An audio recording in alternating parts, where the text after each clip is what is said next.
Welcome to the Mindful Healers podcast with Dr. Jessie Mahoney and Dr. Ni-Cheng Liang. We are here to help you learn to pause and be present, awaken your breath, and harness the ripple effects of mindfulness for radiant health. We get you. We know you. We are you. We have both been successful on the surface, yet struggling underneath. We have both had cluttered brains, been overwhelmed, and exhausted. We're healers who have found solutions and want to share them with you. Join us here to discover a better way. Welcome to our episode on health equity with Dr. Melissa Chen. A reminder that our podcast is not medical advice. The intention for today's podcast is to highlight how mindful curiosity and compassion can lead us to wider paths of activism and wanting to make a difference. And in this case, within the realm of health equity. Takeaways include ways that you can learn more about health equity for yourself and how you might be able to contribute to this important aspect of healing for yourself and those that you heal. You'll discover through mindful curiosity and compassion that all of us truly can help to make a difference towards healing in an equitable way. Welcome, Dr. Melissa Chen. Thanks so much for being with us today. Thank you, Dr. Liang.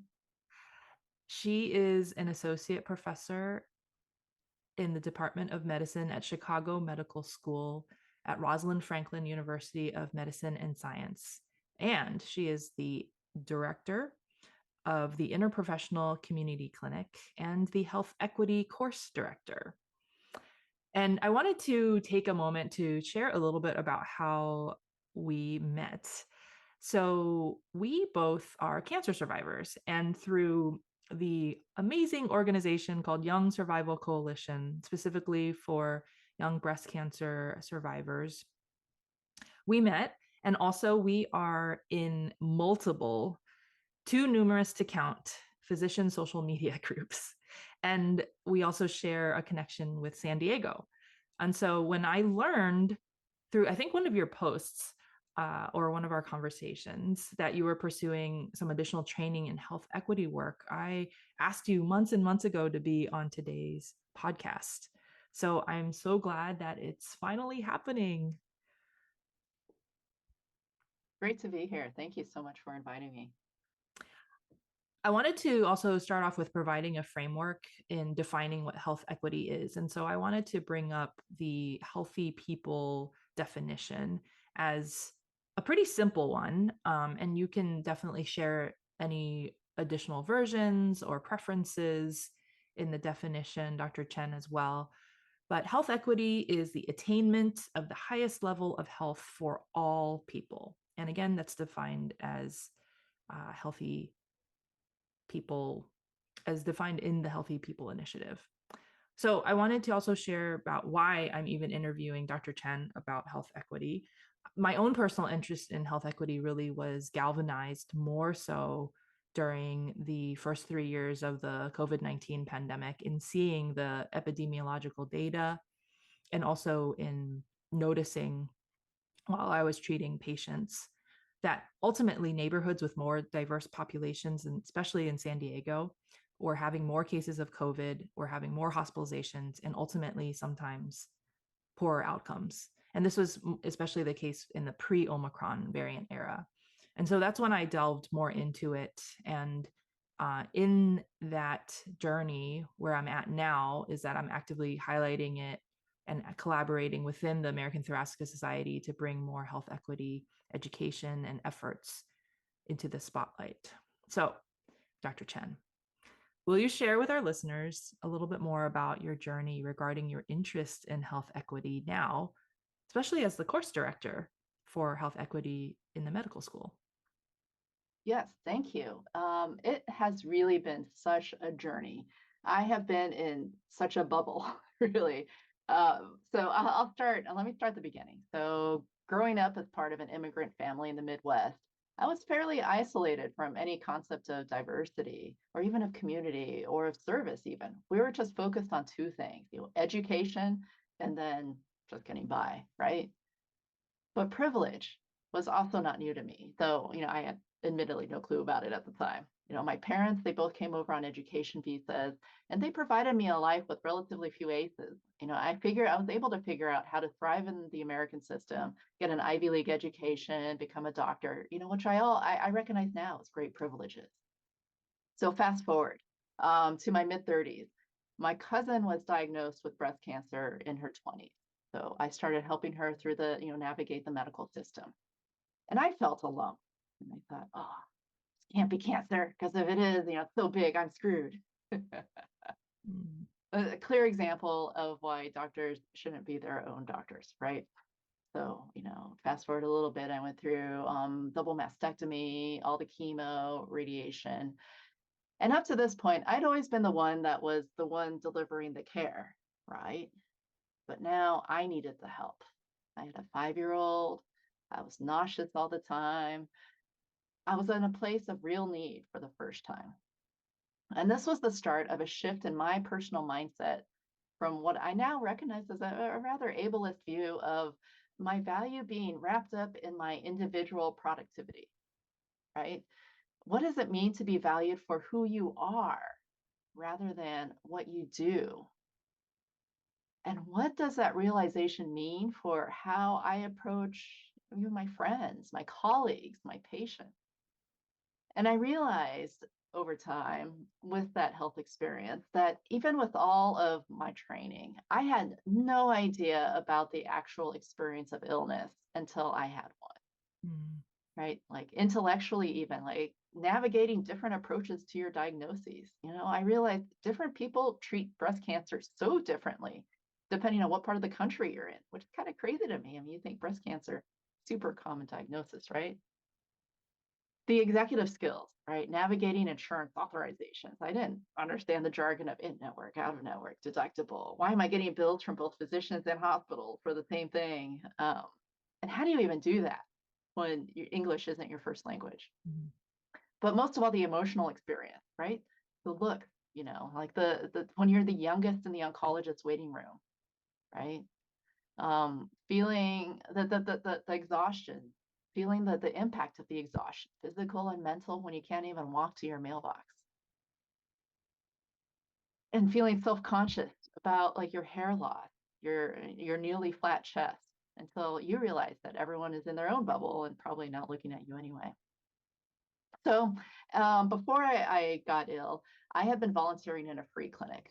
And when I returned after this experience, it really resonated when my patients were telling me about their challenges with the health system. Before I kind of brush it off, I was like, oh, well, you just got to deal. It's just part of the process. But it was, having gone through the challenge of navigating the health system myself, and I have all the privileges, all the advantages, the training. I know the jargon. I know how to like work the system. But now I can recognize how patients might make different choices based on the barriers that they're facing. So maybe they're exhausted after working 2 jobs on top of whatever chronic illness they might have. So they might not have the energy to chop vegetables.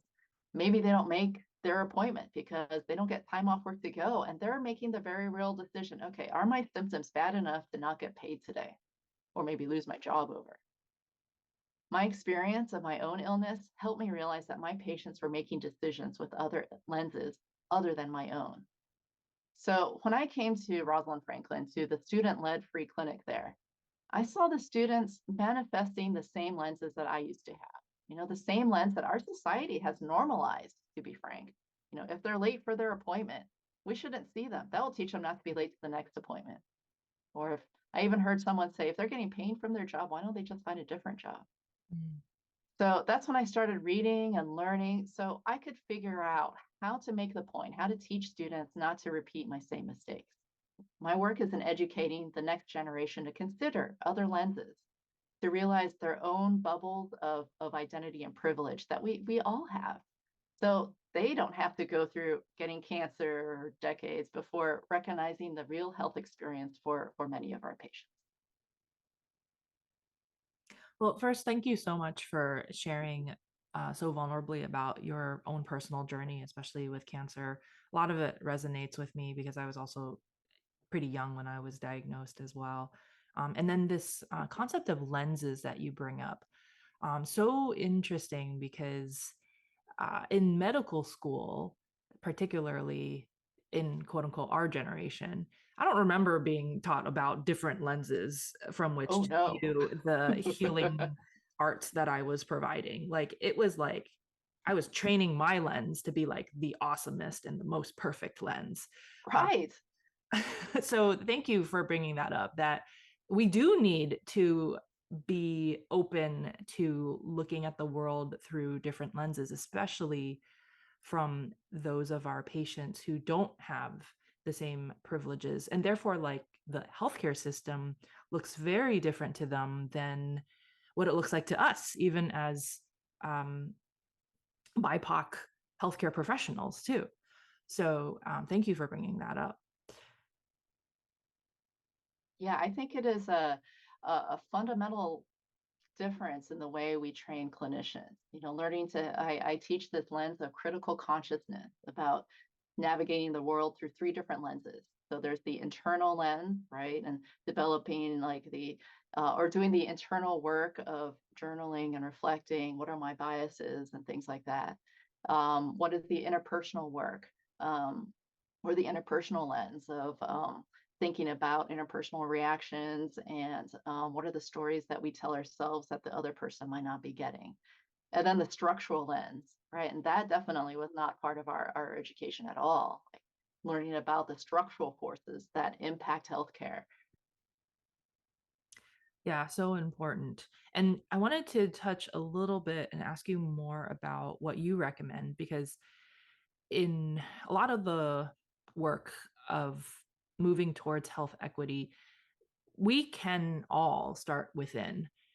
And part of that work is, and actually a lot of it is really uncomfortable because we get to know parts of ourselves that perhaps we rather not necessarily, because it makes us uncomfortable, Sure.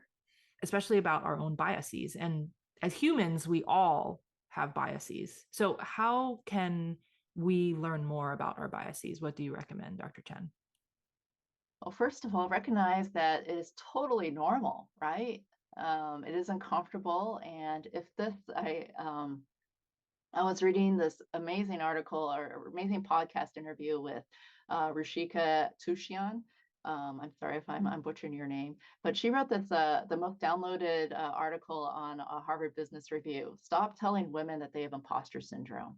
So Brene Brown was interviewing her about her diversity and equity work, and she said, if doing this work is not uncomfortable, it's performative. Mm. And another person, another educator from New York said there's two ways to do anti-racist work: imperfectly or not at all. So that really normalized for me that yeah, doing this work, it's not, I'm not going to get it right the first time.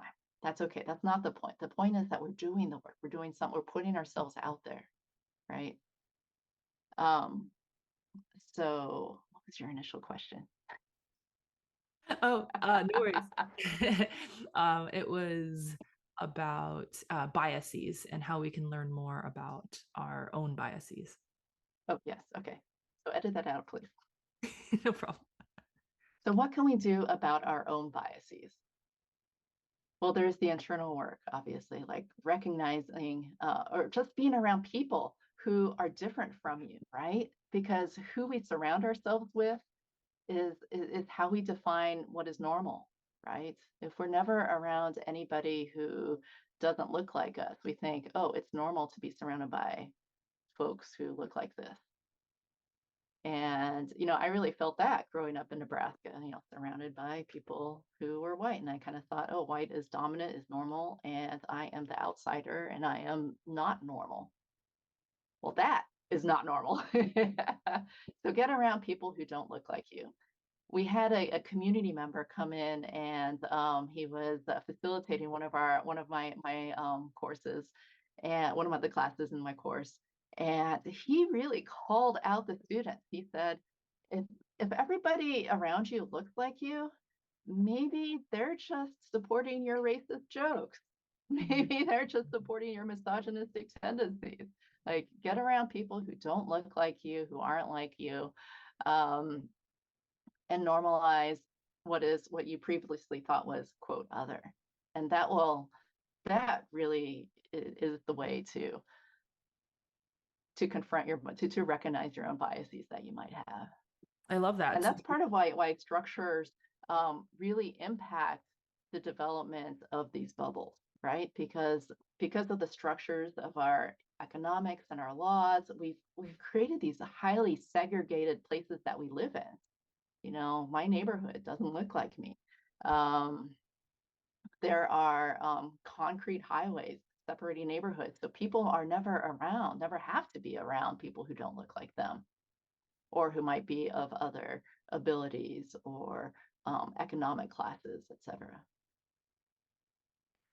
So I love this idea of intention, intention to get curious about differences, because we Yes. become sometimes even too complacent in routines and sameness.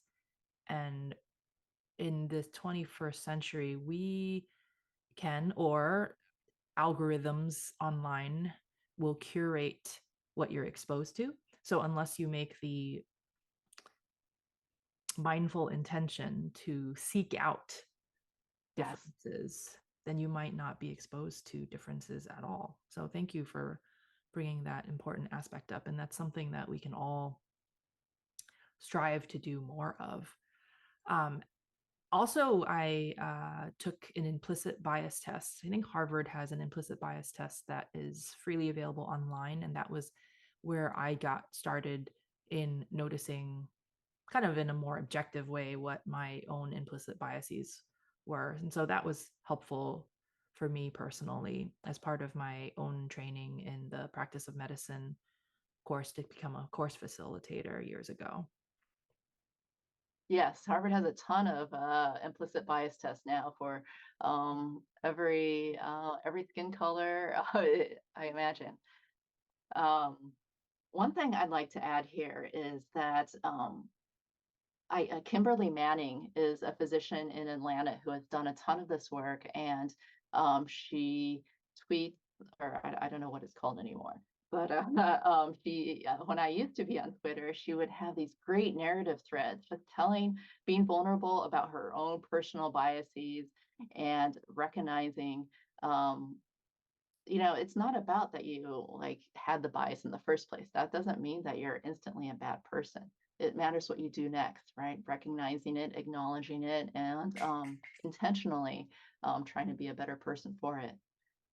So she talked about these bias landmines and recognizing that there are certain conditions in which everybody gets put under that makes the biases come out.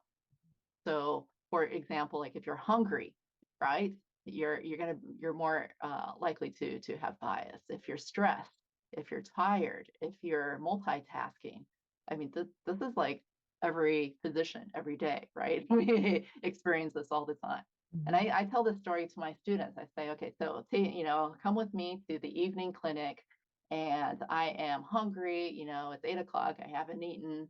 I'm multitasking. Maybe my kid is sick at home, and there's just so much going on. I'm tired, and the front desk says, "Hey, there's a walk-in," and or no, they say this patient is late. Are you still going to see them?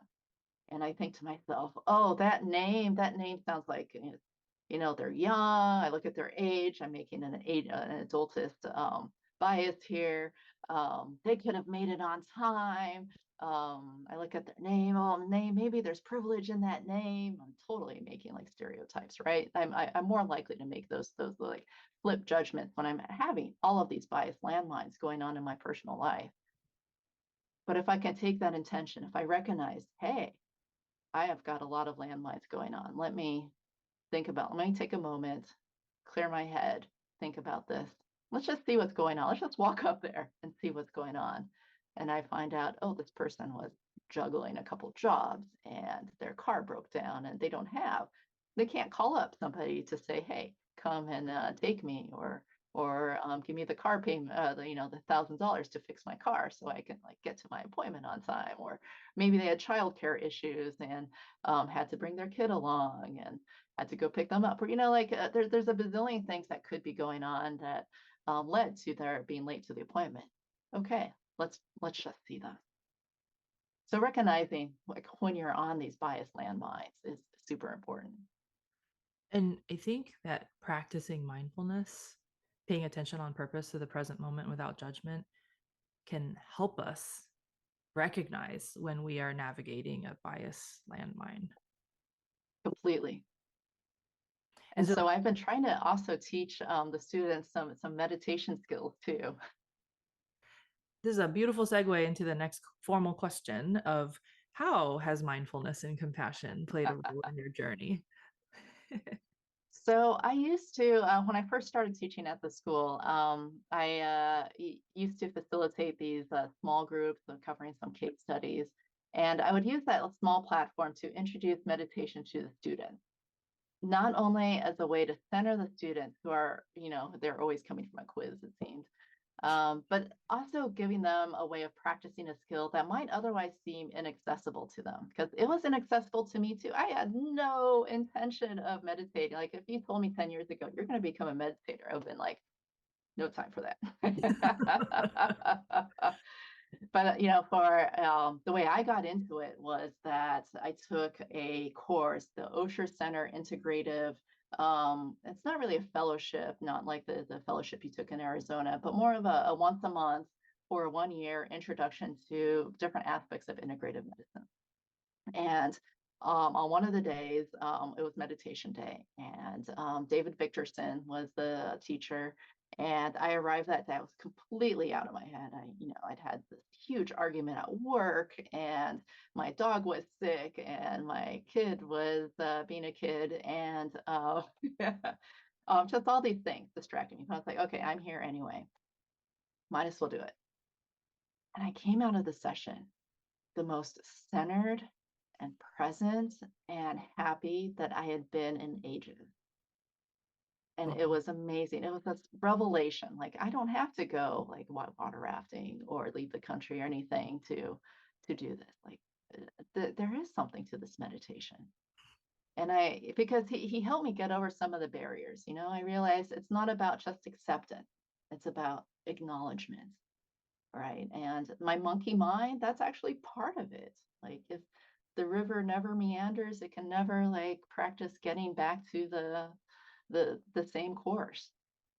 So that was a revelation for me. So this is what I want to bring to my students.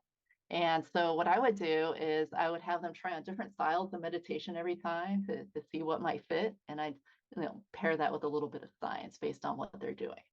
So I would start with a chocolate meditation because most people like chocolate.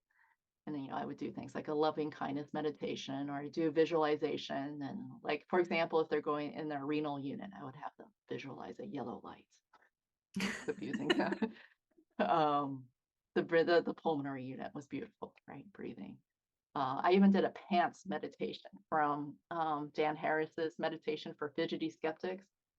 Yeah, really funny. He talks about how everybody in the world has on pants of some sort. Everyone has something covering their lower legs. And if you don't, you should go get some pants on. And it was just a way, the med students were like, oh, yeah, I had no idea what he was going to say next. So I was really focused. And I would talk about the neuroanatomy of meditation too, I mean, how meditation, it positively changes your brain structure, right? It increases the frontal lobes of like memory and empathy, and it decreases your amygdala, your fight or flight center. And the feedback from students, I saw one student in clinic like years later, and he told me that doing this inspired him to start meditating every day. Mm-hmm. And I said, oh my gosh, you have made my day. And he said, Dr. Chen, you have made my life. Mm. I was like, oh, that's like the holy grail of education, right? Yes. Having a student say something like that. And yeah, it was amazing. And then another story of inspiration. There's another student Well, she previous or prior to my seeing her in the schema cases, she was a fierce advocate, and she was a really active protester on campus. And she told me that the meditations gave her a window into a different way of being, Mm-hmm. which is amazing. And later that year, she manifested this in such a beautiful way. She was organizing this anti-racist public health week. And she centered it around the work around meditations and like Rhonda McGee's inner work of racial justice, and incorporated artistic expression, acknowledging 5 senses of justice sourced from the community members on the conference call. And that's when I came to recognize that racism and classism, ableism, all those isms, they're based on impressions rather than facts, which is hard to combat in a very, the very intellectualized setting of medical education. Mm-hmm. So that's why in my course, I try to incorporate aspects of mindfulness and intention into the course, into the didactics, to give students a different window and a chance to pause and really reflect on what their biases might be or what they might be bringing to the table. I love that your course integrates so beautifully the practice of mindfulness, and not necessarily just mindfulness, but different other contemplative practices, which I think ultimately helps to foster and bolster and also expand this work for anyone who is brave enough to delve into it. It's so necessary, that expansive view, that getting back to lenses, it enables us more easily to recognize when we are stuck in the viewpoint of our own lens, where there might need to be more empathy, different lenses, the acknowledgement and the acceptance of and need for different lenses in this work. So Yes, that's awesome. And I love the shout out for Professor Rhonda McGee's work.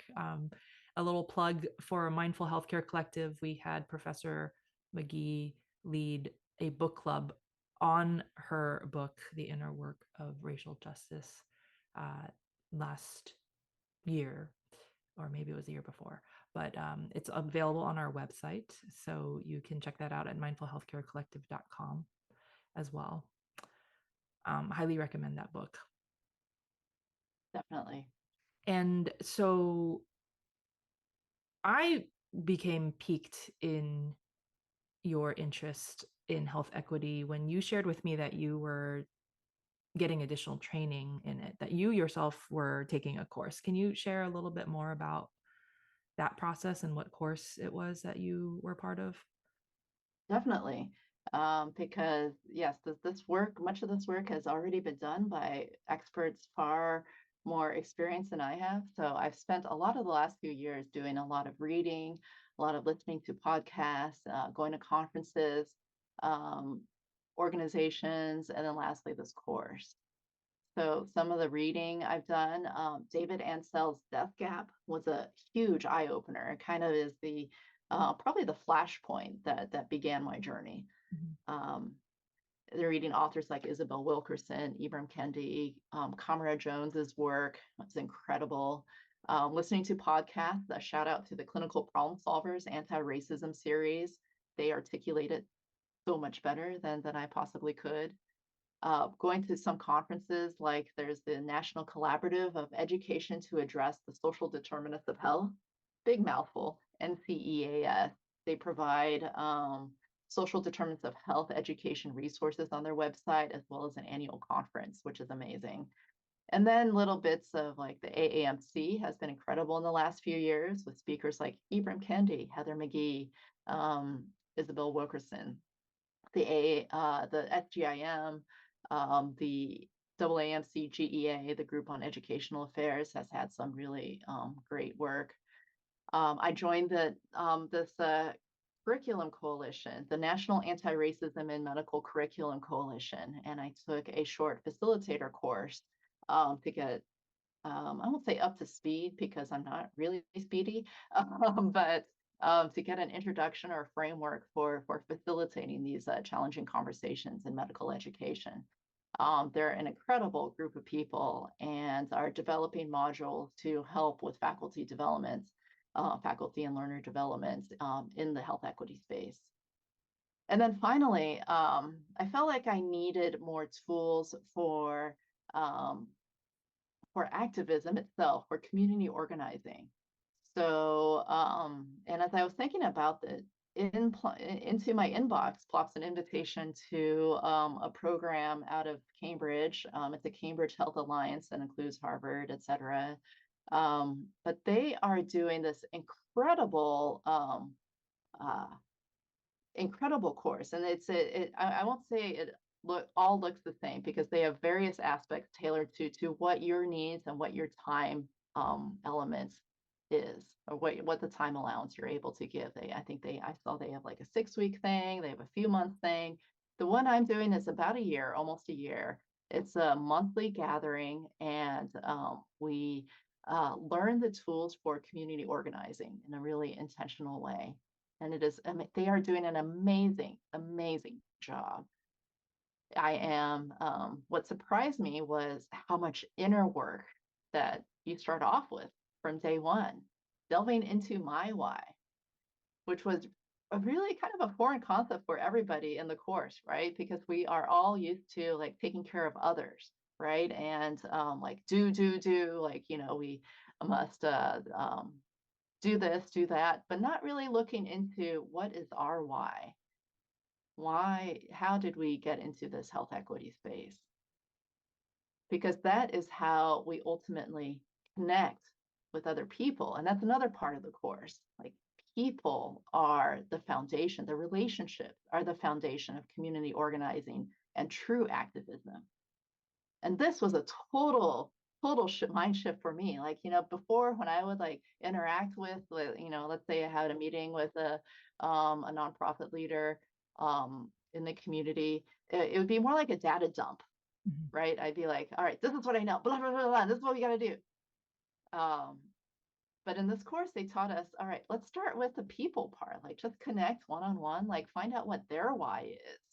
And that will help you not only better motivate them to join your cause, but also to see like how you can better work together, how you can help them and they can help you. And that just builds so much more of a foundation, and also a more more intentional and beautiful relationship. This highlight of understanding and getting curious about your why, realizing your why, and using your why in some respects as a compass of sorts as you navigate Yes. this important work. Awesome. So there is definitely an abundance of resources. And we will put some of the resources in the show notes, and then we will also share at the end of our podcast about how our listeners can get in touch with you for additional resources, or if listeners have additional questions as well. So thank you for sharing that abundance of listings and resources that are available.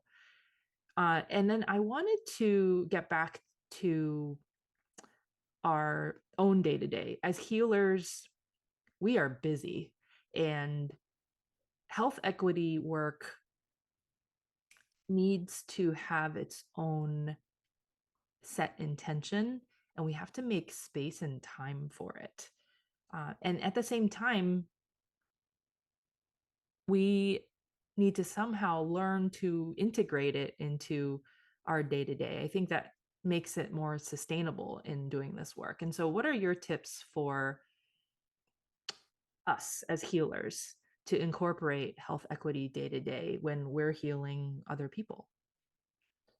For sure. Yeah. I mean, that is the central question, right? How do we make health equity not this like big thing we're going to do someday in 10 years, and make it day to day? And so for my students, what I do, so I told you earlier the concept of critical consciousness, and I forgot to add the very important other part of it, which is coupling that once you recognize the world in the internal, interpersonal, structural lenses, coupling that with a commitment to activism in some respect.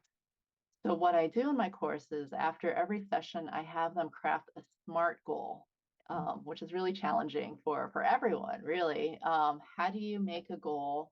Like we tell our patients, oh, lose weight. Well, that makes your amygdala explode, right? So how do we make a specific, measurable, actionable, realistic, time-bound activity that will further anti-racism or further health equity? Some days it might just be, I'm just going to recognize my bias landmines today. Just practice considering that. Some days it might be like, I'm going to read health policy and see where I can be active in Springfield or my capital, the capital of my state. But it might not be for most people. Um, so another thing that I tell my students is to, okay, let's edit that part out. Let me start over. Another thing that healers can do on a day-to-day basis is just practice considering other lenses and approaches to life. Like I think about Brene Brown's, Brene Brown had this amazing podcast about the story I am telling myself is, like, when you get all like hot and bothered about a situation, think about, okay, the story I am telling myself is, and share that with somebody. And then, like, she tells the story of when she was in an argument with her husband, and she was like, she thought he was ignoring her and disparaging her and minimizing, condescending, or all these things.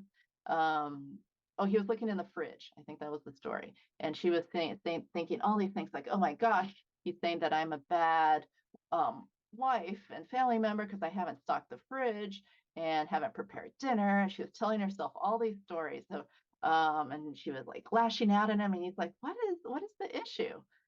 So she said, well, the story I'm telling myself is this. And he's like, oh darling, or I don't, he didn't say darling, but oh my goodness, I was just looking for a ham sandwich, that's it. And it was able to be resolved like so easily. So just thinking about, okay, the story I am telling myself when the patient is late or my patient is not taking their meds, the story I'm telling myself is this. Let's figure out what's going on from the patient's perspective. Thank you so much for sharing those very actionable and easily able to be incorporated things that we can all do and also just be and notice with very few additional minutes to our already busy lives. But I think so important is to setting the intention to somehow incorporate the mindset of including health equity into the way that we heal others. So, as always, we like to end the podcast with some reflection questions. With everything that was shared by Dr. Melissa Chen, holding the answers to these following questions with love, compassion, and non judgment.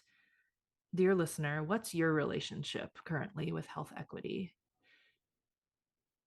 What would you like your relationship with health equity to be?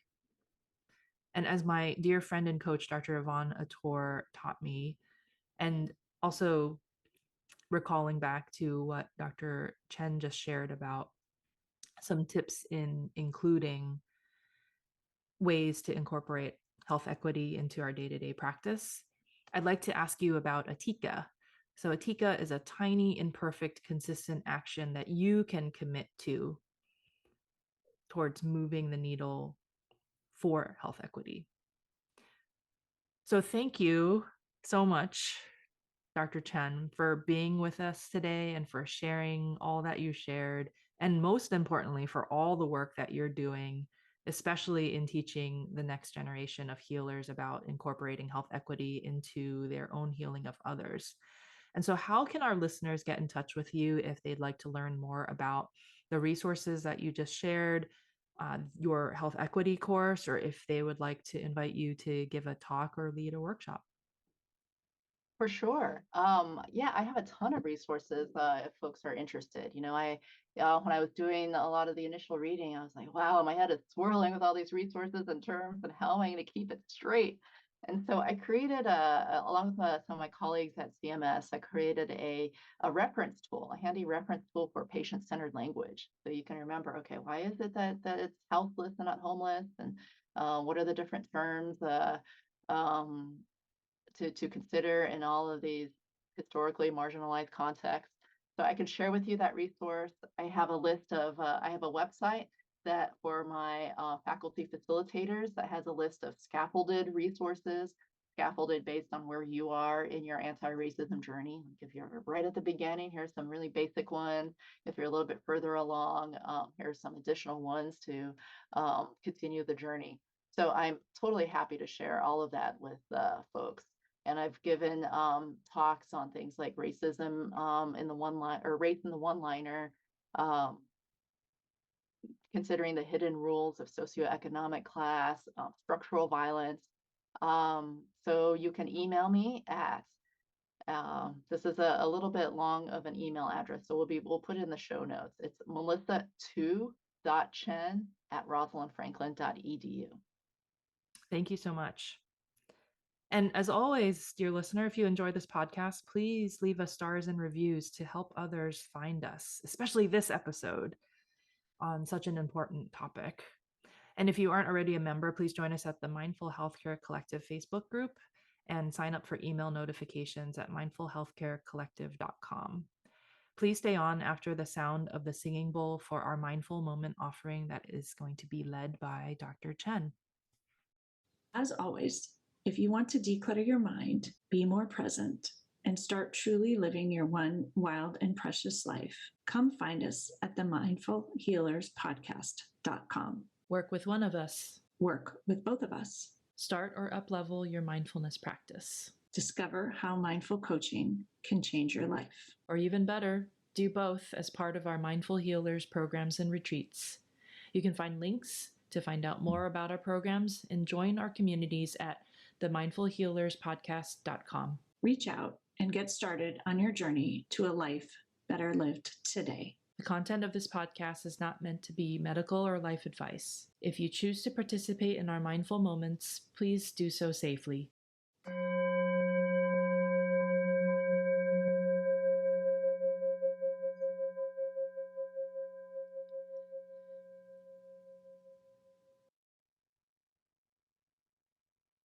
This will be a meditation adapted from Rhonda McGee's Inner Work of Racial Justice. And it is one of the first meditations that I use in my course.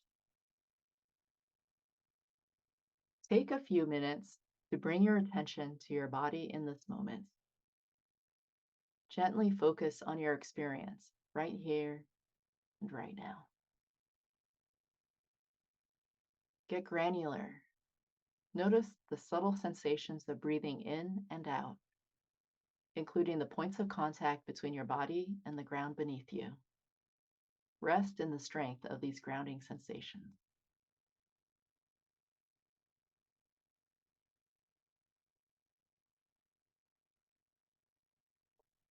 Now call to mind one aspect of your outward identity that other people notice by sight or sound alone when they encounter you. This might be your gender, your age, what you might think of as your ethnicity. And as best you can, settle your attention on this aspect of your social identity.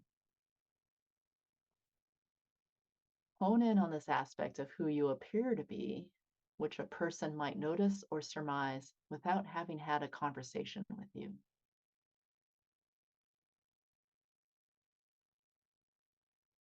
Consider the impact of this identity in contexts in which you are known or not known by others.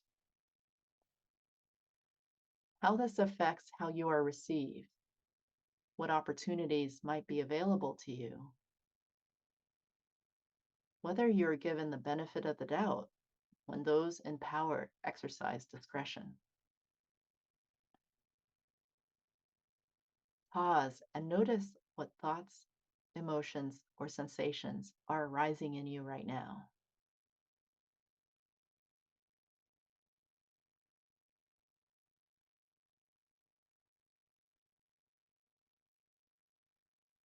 Look for any signs of denial or resistance. These may feel like sensations such as warmth, fuzziness, lightheadedness, even sleepiness. You might be feeling bored or suddenly restless. Notice, just notice. No judgment.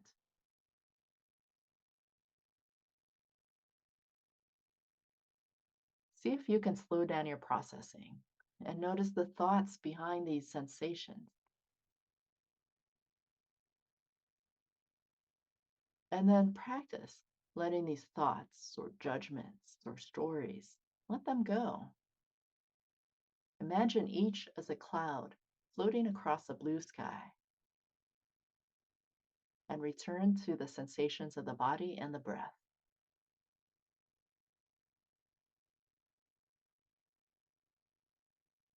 Now drop into the sensations of your body in this moment. Feel your connection with the ground beneath you. Breathe in and out, lengthening the out breath to assist in enhancing any sense of calm peacefulness within you.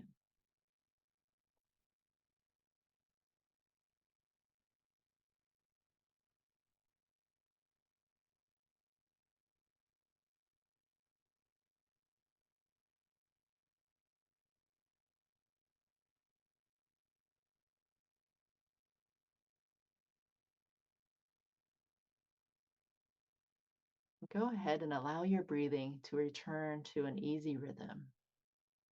And from this place of non judgmental awareness, gently turn towards any sensations of reactivity you might notice in this moment when you start thinking about privilege.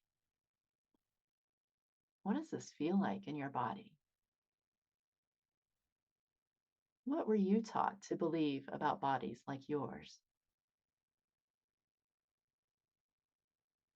About differently racialized or abled or gendered bodies?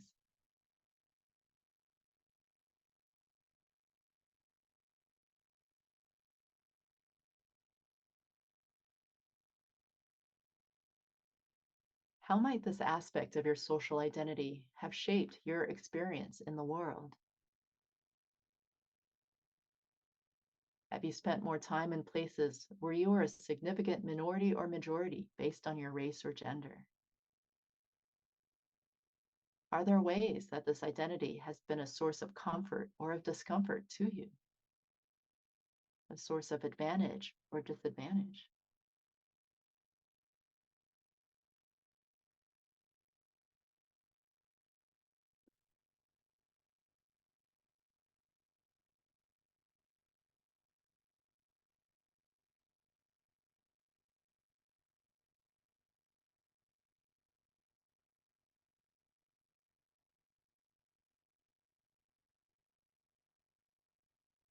Pause and reflect with as much kind gentleness as possible.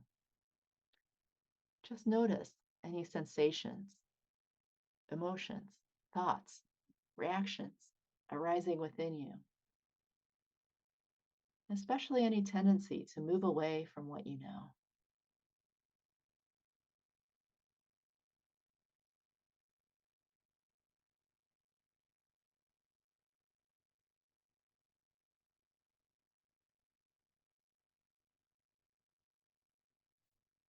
And as you bring this meditation to a close, offer appreciation, love, and kindness to the part of you that brought you to this willingness to know and to grow.